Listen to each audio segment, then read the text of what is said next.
Already पता है सबको कि बार्सिलोना क्राउन चैंपियंस ऑलरेडी बन चुकी थी 3 मैच पहले ही। और अब हम जानेंगे कि प्लेयर्स में से कौन फ्लॉप था और कौन हिट था। So let's waste no time and let's begin. Ronald Araujo, obviously हमें पता है लास्ट सीजन वो इतना ट्रस्टेबल डिफेंडर नहीं था। दिस सीजन भी मुझे लगा था कि हांसी फ्लिक उसे इम्प्रूव करेगा, ज्यादा चांसेस देगा, बट वो पिछला साल का फॉर्म ही इस साल कंटिन्यू कर रहा था। दैट मीन्स कि वो इम्प्रूव नहीं था, वो एक फ्लॉप कैटेगरी में आता है मेरे नज़र में। और शायद नेक्स्ट सीजन के लिए हमें उसे बेच देना चाहिए एक अच्छे प्राइस पर। एक अच्छा प्राइस नहीं भी मिलेगा तो भी चलेगा, because he has no future in Barcelona in my opinion. Balde start season में हिट था, to be honest. Hit in the sense उसको कोई कंपटीशन नहीं था उस पोजीशन में।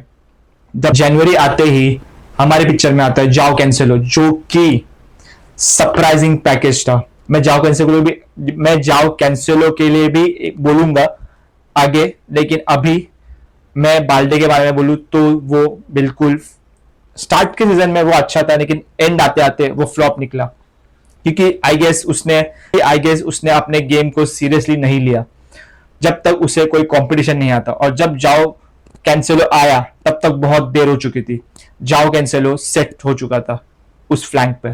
तो मैं बाल्डे को एक फ्लॉप कैटेगरी में रखूंगा। पाव कुबार्सी का पिछला सीजन विथ इसके साथ था, इनिगो मार्टिनेज के साथ था, जो कि अब सऊदी अरेबिया अल नासर के लिए खेल रहा है। वो एक्सपीरियंस बंदा था और मुझे लगता है कि पाव कुबार्सी को भी एक एक्सपीरियंस बंदे की जरूरत है उसके साथ इन सीबी पोजीशन।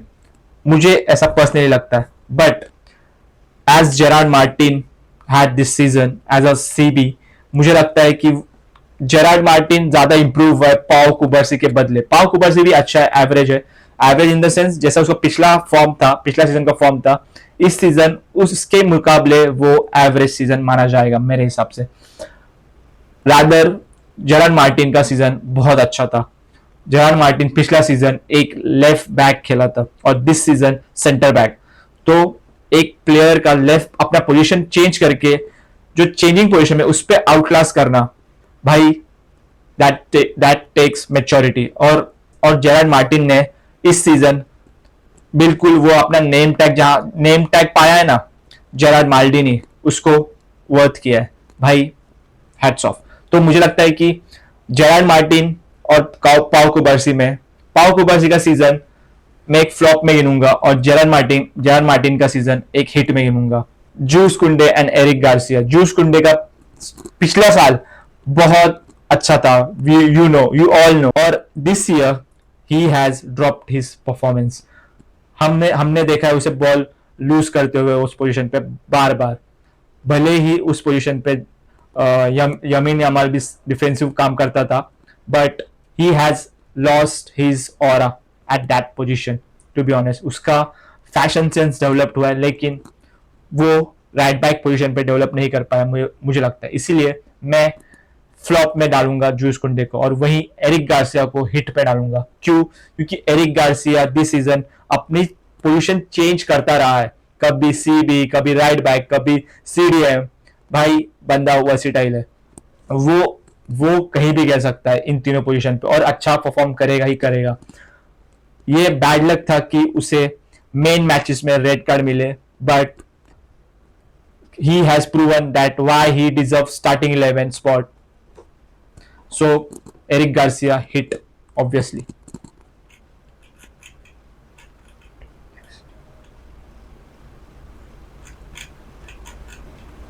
अब आता है उस प्लेयर पे जो दिस सीजन मुझे बहुत सरप्राइज किया है। जब वो आया था उसके पहले 2 मैच वो बहुत गंदा खेला, ऐसा लगा कि वो लेवल में है ही नहीं, वो बारसा लेवल का है ही नहीं, ऐसा गंदा खेल रहा था वो। लेकिन क्या मालूम क्या हुआ जब वो यमीन यमाल के साथ राइट बैक पे खेला और उसके बाद वो रुका ही नहीं, और उसके बाद वो हर मैच ऐसा मचाया है भाई वो पोजीशन। He has given Balde no option but to sit on the bench. I am talking about Joao Cancelo जनवरी में आया था, और जब भी वो आया था उसका लग ही नहीं रहा था कि वो वापस उस फॉर्म में आ सकता है, टॉप टॉप फुटबॉल परफॉर्मेंस दे सकता है वापस, क्योंकि सऊदी से आपको पता है कि लोग पैसे के लिए जाते हैं और, लेकिन वहां से एक टॉप डिवीजन में आना और परफॉर्म करना, भाई जाओ कैंसिल हो। फिर आते हैं मिडफील्ड पे। Midfield is the best part. मुझे लगता है मिडफील्ड में हर किसी ने हिट परफॉर्मेंस दी है सिवाय एक प्लेयर के, and that is we all know Frenkie de Jong. Frenkie de Jong start में बहुत अच्छा खेला था पेड्री के साथ, लेकिन अगेन इंजुरीज के बाद फ्रैंकी डियोंग अच्छे फॉर्म में नहीं लग रहा था। He has lost his place to कभी मार्क बर्नाल, कभी कसाडो एक प्लेयर है जो कि फ्लॉप रहा है, जिसको मिनट्स ही नहीं मिले हैं हांसी फ्लिक, तो मैं उसे गिनूंगा ही नहीं। But I think कसाडो should stay for the next season two, क्योंकि आई गेस मिडफील्ड में हमारे पास ऑप्शन कम है as a CDM, as a CM, और कसाडो दोनों खेल सकते हैं, CM और CDM। अब जबकि गावी पूरा फिट है, तो मुझे लगता है गावी जब भी आएगा वो फ्लॉप परफॉर्मेंस देगा ही नहीं, वो हिट ही देगा, क्योंकि बंदा इतना जान लगा के खेलता है। आई डोंट थिंक कि क्लब में अभी उसके अलावा और रफीना के अलावा कोई भी बैच के लिए ज्यादा खेलता होगा। इन दोनों प्लेयर्स को कभी प्राइसलेस डिक्लेयर कर दो, इन दोनों प्लेयर को प्राइसलेस डिक्लेयर कर दो Barcelona fan. Laporta, Frenkie de Jong obviously he has injury issues, इसीलिए मुझे लगता है कि उसका सीजन स्टार्टिंग में हिट था, लेकिन आते आते फ्लॉप हो गया ड्यू टू इंजरीज, और कोई रीजन नहीं है। जब भी वो आता है कुछ ना कुछ ऐसा करता है, कुछ ना कुछ हेल्प करता है टीम को बेसिकली किसी चीज में, डिफेंसिवली, अटैकिंगली हमने देखा क्या असिस्ट दिया था उसने मार्कस राशफोर्ड को जब वो इंजरी से आया था। We all know Frenkie has that potential to be a hit player. रही बात पेड्री, फर्मीन, डैनी ओल्मो, मैं इनके बारे में कम ही बोलूंगा, क्योंकि इनका परफॉर्मेंस भाई, अगर इनके अलावा बार्सिलोना जैसा खेलती है वैसा खेल ही नहीं पाएगी। तो ये लोग अगर फ्लॉप परफॉर्मेंस भी देते हैं तो हांसी फ्लिक इनको हर मैच में स्टार्ट देगा, ऐसा मुझे लगता है, बिकॉज वो सिस्टम में पूरी तरह बैठ जाते हैं हांसी फ्लिक के। Now we should come to forwards में भी मुझे लग रहा है कि हमारे दद्दू जो एज में ये परफॉर्मेंस दे रहे, 14 गोल मारे दिस सीजन, और पिछले साल we all know how they perform. Lewa भाई पिछले साल 27 गोल्स मारे थे और इस साल 14 गोल्स। दैट शोज कि भाई अंकल हो गए, अब वो हांसी फ्लिक के सिस्टम में नहीं बैठ पा रहा, लेकिन दद्दू ने ट्राई किया। भाई ये लालीगा है, लालीगा में आप 35 तक सस्टेन कर रहे हो बहुत बड़ी बात है, लेकिन भाई 37 के एज में बंदे ने जो प्रेसिंग दिखाई है, जो मैच्योरिटी दिखाई है, जो उसने प्लेयर्स बनाए हैं आपने, जो ड्रेसिंग रूम का एनवायरनमेंट रखा है, I think no one does better than Lewa. आप सबको पता है कि प्रीमियर लीग में आप 37 के एज में हाइट बनाने के लिए खेल सकते।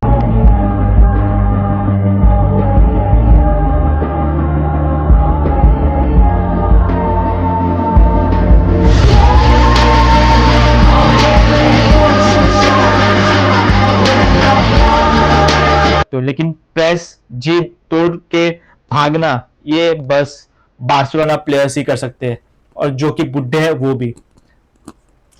आई थिंक लेवा का सीजन ऑब्वियसली फ्लॉप रहा है पिछले साल के कंपैरिजन में, but he deserves everybody respect at that age. ऐसा परफॉर्मेंस करना इम्पॉसिबल है, but best of luck to you Lewa. अब आते हैं हमारे 3 प्लेयर पर, Ferran Torres, Rashford and Roony Bardghji. देखो फरहान टोरेस का स्टार्टिंग सीजन ऑब्वियसली मुझे लगता है फरहान टोरेस का एक ऐसा सीजन रहा है अप्स एंड डाउन्स का। स्टार्टिंग में वो लेवा की जगह भर रहा था अच्छे से, लेकिन फिर बाद में बीच में जब जनवरी आया, जनवरी के बाद वो भाई एकदम बताया ना, एकदम सूखा, एकदम उसके गोल सेक्शन में एकदम सूखा पड़ा था, वो वैसा हो गया था। लेकिन एंड आते आते भाई ने फिर से स्कोर करना चालू कर दिया। जो सुपर सब होता है ना, उस प्लेयर के कैटेगरी में वो बहुत अच्छे से बैठता है। पिछले साल भी वही किया था, लेवा की जगह वो सब आता था और गोल मारता था, हर मैच ऐसा ही किया था। लेकिन इस सीजन ज्यादा उसे स्टार्ट मिला है लेवा की जगह भरने के लिए, लेकिन वही रहा कि आई थिंक उसे रहना चाहिए नेक्स्ट सीजन भी, और next season as a main striker तो आई थिंक खेलेगा ही वो ऑब्वियसली, जब तक कोई हार्लैंड जैसा या फिर अल्वारेज जैसा प्लेयर ना आए। आई थिंक मैं फरहान टोरेस को फ्लॉप में ही गिनूंगा, फ्लॉप में ही रखूंगा, क्योंकि वी ऑल नो फरहान क्या केपेबल है। Next I will talk about Rashford.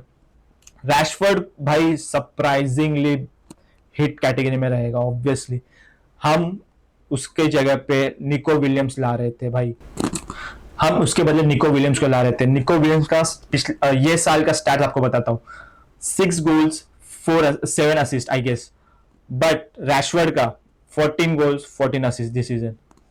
और निको विलियम्स की प्राइस क्या थी, निको विलियम्स की प्राइस टैग क्या थी, I guess 75 million, right. We all know Rashford loan पे आया है, और लोन पे आया हुआ प्लेयर ऐसा परफॉर्म करना भाई, Hansi Flick take about. We are very much impressed on Rashford. Rashford को लगता है, मुझे रैशफोर्ड को और एक लोन पे सीजन खेलना चाहिए, because permanent I still not trusting as a permanent deal around 30 million price tag. उससे उसके जगह अगर 30 मिलियन में हमें एक यंग अच्छा सीबी मिल जाए तो मैं ज्यादा प्रेफर करूंगा। रूनी बर्दाजी आई गेस फ्लॉप में जाएगा स्टार्ट में, but he was hit player. जब भी वो बेंच से उठ के आता था यमीन नमाल के बदले, या फिर यमीन नमाल जब भी एब्सेंट होता था, बंदे ने परफॉर्म किया था स्टार्ट में, लेकिन एंड आते आते I guess he loss his confidence. ठीक मेरी तरह मैं भी कभी भी लॉस कर देता हूँ, बट ठीक है, लाइफ है, चलता है। Roony Bardghji, I guess I still believe in you, but you need to perform in absence of Yamal ने जो बेंचमार्क सेट किया है, आई डोंट थिंक सो कि कोई भी प्लेयर, कोई भी यंग प्लेयर उस स्टेज में परफॉर्म कर पाएगा। So I guess I will keep Roony as flop player. भाई अगर इंजरीज ना होती ना तो रफीना ऑब्वियसली हिट कैटेगरी में रहता, but to be honest he has dropped his performance since last, बस इंजरीज की वजह से। ऐसा नहीं कि कुछ खराब परफॉर्मेंस किया हो या कुछ, लेकिन भाई रफीना ने ही बचाया है बार्सिलोना को दिस सीजन। पता है वो पिक आपने देखी होगी, हांसी फ्लिक बैठा था, रफीना उसको जाके बोल रहा हम लोग परफॉर्म करेंगे। अगर रफीना नहीं होता ना, हम शायद लालीगा नहीं जीतते। लेकिन परफॉर्मेंस को यहाँ पे हम परफॉर्मेंस को जज कर रहे हैं यहाँ पे।